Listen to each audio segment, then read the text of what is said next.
This is our first rock formation. It's called Miner's Castle, also known as Castle Rock. Formation around 75 feet high.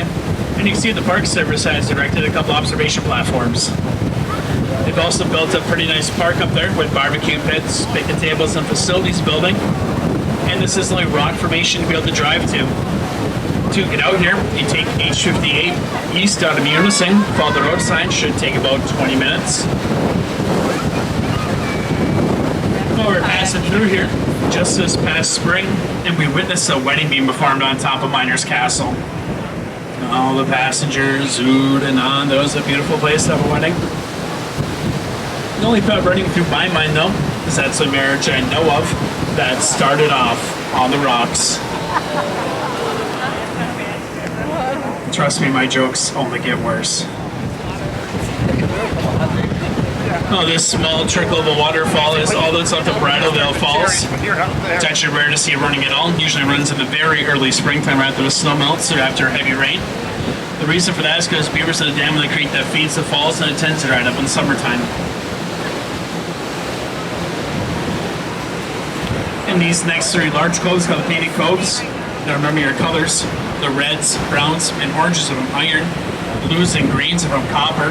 The white is from calcium, and the black is from manganese. You see how this first cove is mostly made of iron.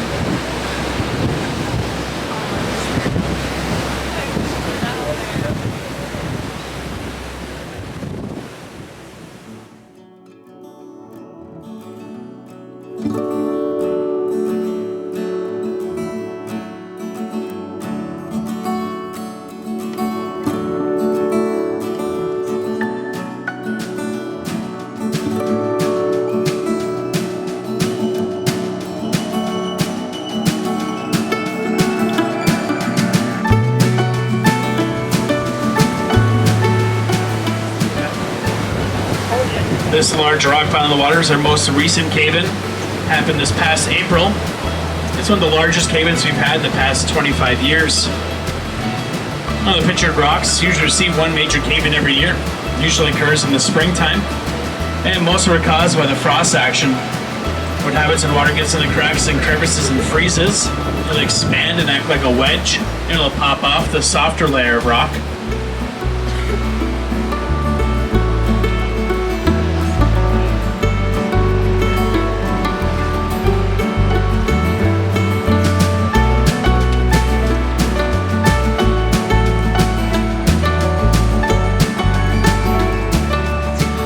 And our next point of interest is another popular one to be on both sides of the boat. It'll be on the left-hand side first, then the right.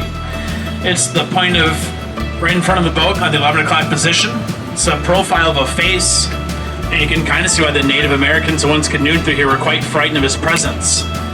Gitche Manitou, they used to call him, or the Great Spirit. Anyway, some people see it, his chin's at the water level. Go halfway up this large rock outcropping, that's his nose.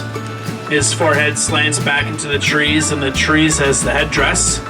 He's almost three-dimensional, kind of see a jawline, maybe an ear.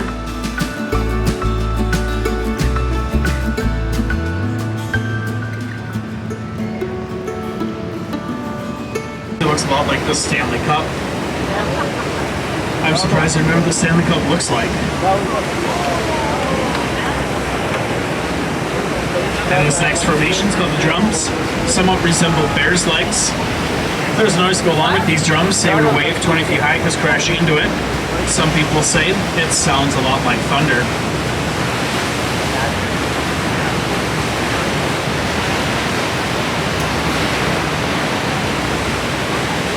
And this last large cove is called Chapel Cove. If you look on the left-hand side of Chapel Cove, you notice a great example of that copper staining that wraps around the point.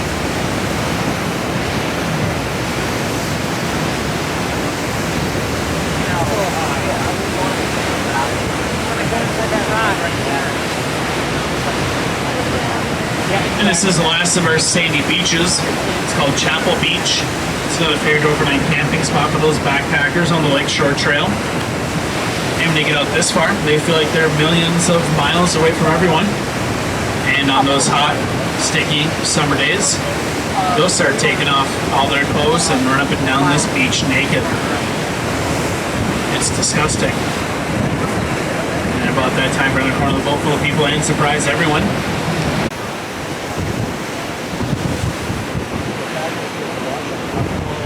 Now this is our last point of interest. It's called Spray Falls. It's one of the only waterfalls that runs year-round on the Pictured Rocks. What happens in the wintertime, the water freezes on the outside and creates a huge ice column where the water will flow through the center of it. Despite its natural beauty, Spray Falls is also the site of one of the earliest and worst maritime disasters on Lake Superior, when the side-wheel passenger vessel, ironically named the Superior, lost its rudder and its capabilities to maneuver in an October snowstorm in 1856, crashed up against the cliffs and broke into pieces, and 32 crew members lost their lives.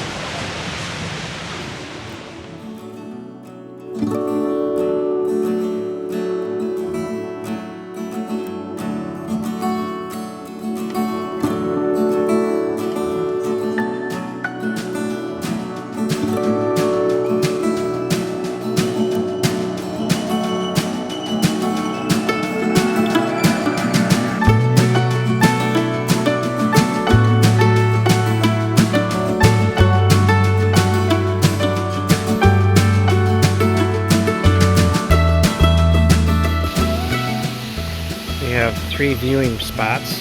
One is down there, one is up in there, and then we have the one we are at.